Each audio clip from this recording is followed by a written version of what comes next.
Welcome to ACE Online.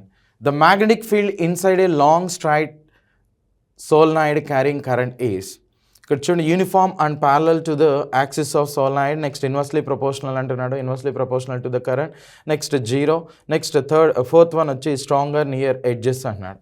జనరల్గా ఈ solenoid ఇలాంటివి తీసుకున్నట్లయితే ఈ ఓరియంటెడ్లో ఉంటుంది. అది కూడా వాడు అడిగింది ఈ స్ట్రైట్ సోల్నాయిడ్ అనేది. సో మోస్ట్లీ దీనిలో కరెంట్ అనేటువంటిది యూనిఫామ్గా దట్టు ఈ ఇక్కడ ఉన్నటువంటి సోల్నాయిడ్ యాక్సిస్ అనేటువంటిది ఏదైతే ఉంటుందో వీటికి ప్యారలల్గా ఉండటాన్ని మనం అబ్జర్వ్ చేయొచ్చు. ఓకే, ఇక్కడ మ్యాగ్నెటిక్ ఫీల్డ్ అనేటువంటిది కూడా ఈక్వల్గా డిస్ట్రిబ్యూట్ అనేటువంటిది అవుతుంది. సో కాబట్టి uniform and parallel to the axis of solenoid అనేటువంటిదిగా కన్సిడర్ చేస్తారు. సో ఆప్షన్ 1 అనేటువంటిది రైట్ ఆన్సర్ అనమాట. ఓకే, సో ఎందుకనంటే ఇక్కడ ప్యారలల్గా ఉండటం, నెక్స్ట్ మ్యాగ్నెటిక్ ఫీల్డ్ అనేటువంటిది యూనిఫామ్గా డిస్ట్రిబ్యూట్ అవటం వలన ఈ విధంగా కన్సిడర్ చేస్తాం. ఆప్షన్ 1 అనేటువంటిది రైట్ ఆన్సర్. Thank you.